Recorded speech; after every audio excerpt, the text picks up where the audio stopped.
Hello everyone, welcome to Barca News. It is May 20th, 2025, and today we're going to be covering Joan Laporta's interview where he discussed a myriad of topics including the Camp Nou return date, the one-to-one rule, and Nico Williams. We have a lot to discuss, so let's begin.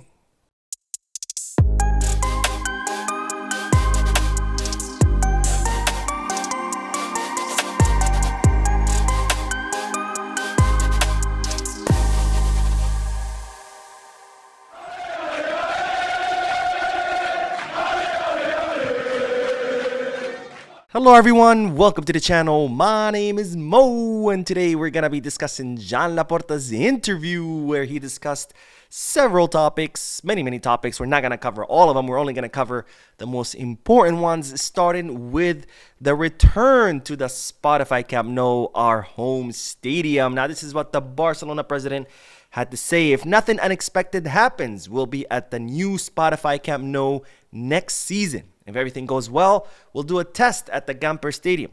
We're working on this assumption. We have to do an important test before an official match. The return will be gradual. Members will be able to see how the construction progresses as the weeks go by. We don't plan to go to Montjuic because we'll start away from home. And the idea is to be at the Camp Nou by the end of September or beginning of October. So Joan Laporta kind of confirming what he had said after Barcelona clinched the Liga title in one of the many interviews that he did. Now he's saying it once again, that Barcelona are planning to return after the FIFA international break by the end of September, maybe beginning of October.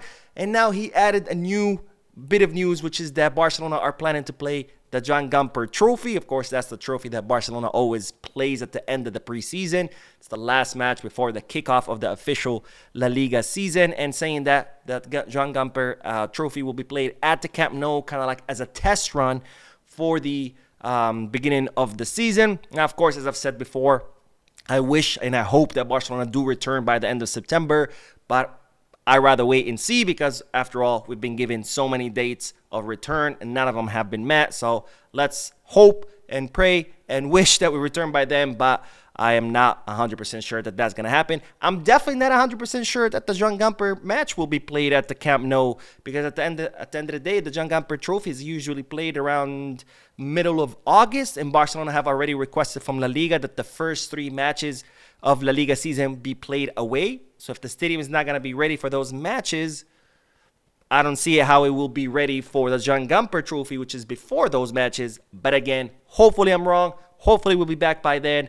I guess time will tell. Now, Joan Laporta was asked about the one-to-one rule, and this is what the Barcelona president had to say. La Liga sets the salary cap at the end of the season. We will close this year with around 950 million euros in revenue. And next season, the budget will exceed 1 billion euros. With these figures, we are confident of achieving a 1-to-1 financial ratio. So Joan Laporta, of course, stated that he is confident that we will reach the one-to-one rule. And I see many people taking that to mean that we will be under the one-to-one rule. Of course, that's not a confirmation. Joan Laporta is simply saying he hopes that we are. And I hope so too. But I guess we're going to have to wait and see because at the end of the day, the fiscal year ends on June 30th. That's when all the clubs will turn over their paperwork to La Liga. La Liga will evaluate the financial documents of every single club, and then they will issue the salary cap for every club. And then we're going to know how much salary margin we have to operate under and whether we're going to be under the one-to-one rule. Because remember, right now, we're not under the one-to-one rule because even though Barcelona did sell the rights to the VIP seats for 100 million euros, eventually, those 100 million euros did not count because those seats are not built yet. Now, Joan Laporta did mention the 950 million euros in revenue, which I've seen a lot of people on social media confuse that with profits. Revenue is not profits, ladies and gentlemen. Revenue is how much the club brings in. Then you have to subtract how much money you spent, so how much money went out. Then you actually have either a profit or you break even or maybe a loss. Barcelona have projected a profit of 6 to 7 million euros at the beginning of the year. Of course, we have exceeded many things that was in the budget. For example, the Champions League, we went all the way to the semifinals, so we made more money than we had initially forecasted. There's the winning of the Copa del Rey, of the Spanish Super Cup, of La Liga. Also, merchandising, all things have exceeded the initial forecast at the beginning of the season. So we're probably going to bring in more money than we initially anticipated. But We've also lost money because we were supposed to go back to the Camp Nou by November. We didn't, so we lost money there. So we're gonna have to wait until the end of the fiscal year to see how much money Barcelona brought in versus how much money they spent. So 950 million euros is not profits. It's simply revenue. We still have to subtract, of course, the expenditure of the club. Now, to the big topic, which has been, going around social media like wildfire, because Joan Laporta was asked about Haaland and Nico Williams. And this is what the Barcelona president had to say. In life, almost nothing is impossible. But I think that at this time, it is not what we are thinking, an incorporation like this. Here he was talking about Haaland, and of course he did mention that Haaland had just renewed with Manchester City. So in other words, Joan Laporta closing the door on Haaland. Of course, that was never a possibility. There's no way we could afford the transfer fee or the salary of Haaland.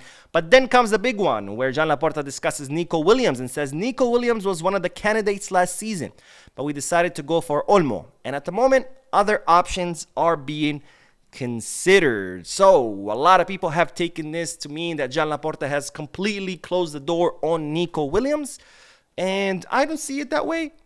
I see Joan Laporta kind of just leaving it as is. He's not closing the door, but he's not opening the door either. He says Nico Williams was being considered. Of course, we all know that he was being considered. He said no to Barcelona, so Barcelona ended up signing Dani Olmo, where Laporta makes it seem like, we were considering both, and then we decided to go for Olmo. No, we decided to go for Olmo because Nico said no. But at the end, he says, at the moment, other options are being considered. At no point does he say, we're not considering Nico, we're considering other options. So, as you can see, it's not a full endorsement of either. He's not saying, yes, we're still interested in Nico. He's not saying, no, we're not. He's just saying, there's other options being considered. Does that mean other options plus Nico? Does that mean other options but not Nico? Laporta doesn't really clarify. So I am not taking this as a endorsement either way, which I've seen a lot of people do. Now, Joan Laporta, of course, had to discuss refereeing because, after all, we've seen robbery after robbery that Madrid have committed this season, and we've seen how much refereeing has affected us all throughout the season. And I think this is a direct result of what Real Madrid TV have been doing for years now, releasing all these videos every single week, attacking referees, putting pressure on them. And this is what the Barcelona president had to say. There's a new club committee to improve refereeing promoted by La Liga and the Royal Spanish Football Federation. We weren't chosen, and we understand there will be guests, just as was done with Real Madrid. We hope to be there to contribute contribute our improvements. Playing the victim has never worked for us. There's a sociological Madridism, and if you play the victim, we get little out of it. Referees are becoming very professional, and the VAR creates distortions that must be corrected.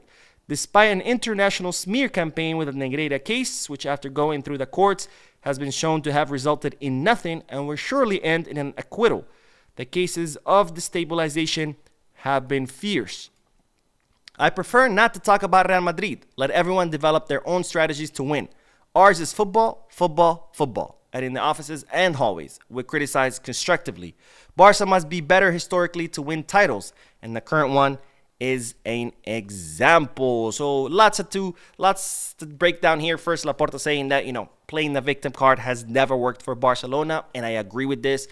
Kind of echoes what Flick has been saying all season. It kind of echoes what I've been saying since last season. That echoes what Johan Cruyff used to say, which is, crying about the referees can never be an excuse, right? You should only focus on doing your job and doing your job well. And if you do it, the referee becomes less important.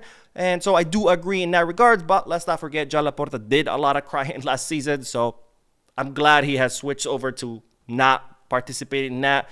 But also, let's not forget that he also did that a lot last season. It is something that I criticize him a lot for on this channel. And then Joan Laporta talking about the smear campaign with the Negreira, which of course we all saw it every time Barcelona would win. All of a sudden the headline, Negreira. Oh, coincidence, right? And this whole and also talking about how Barcelona have always had to be like a lot better historically in order to overcome everything else, which is true until today, as we saw during this season. It's not enough to win. You have to win by a big margin, because unfortunately there's just too many forces against us. Now, Joan Laporta also discussed Lamine Yamal's renewal, and of course the renewal is still underway. Joan Laporta confirmed it, that it's still being worked out. No deal has been reached yet, and a lot of it has to do with the pay of the player. Of course, Lamine wants to stay, Barcelona wants him to stay, but the pay is what is kind of holding up the negotiations, because Barcelona have to come up with a solution, and this is what Joan Laporta had to say. With Messi, We consolidated the bonuses into a fixed amount, and since we won everything, this had him very motivated. In Lamine's case, we have to make him feel important. At Camp Barca, we know how to do that. Barca is the best club he could be at. He's Catalan, a Barca fan. He identifies with us, and he's aware of this because he is well advised. So just to break down a little bit more of what is holding up the negotiations is, of course, Barcelona want to give Lamine Yamal a contract, a salary, a bonus structure that's worthy of the best player in the world, because Lamine is the best player of the world. But on the other hand, they also have to deal with the realities of financial realities of the club, where they can't just give him, all the money in the world, even though he deserves all the money in the world. So that's kind of where Barcelona have to walk a thin line, where on one hand, you want to pay him what he deserves. On the other hand, you can't go crazy, because otherwise you could risk the financial stability of the club. And that's kind of why these negotiations are taking their time. But that's okay, because both parties want to continue the relationship. So it's all about just reaching an agreement, which eventually will be reached. And finally, Joan Laporta did confirm that Rafinha wants to stay at the club. The club wants him to stay, and that the negotiations are currently underway with Deco in order to extend the contract of the Brazilian attacker. Anyways, that is all I wanted to cover from Joan Laporta's interview. Let me know your thoughts and opinions down below. Don't forget to hit the like button, subscribe to the channel, and as always, peace, guys.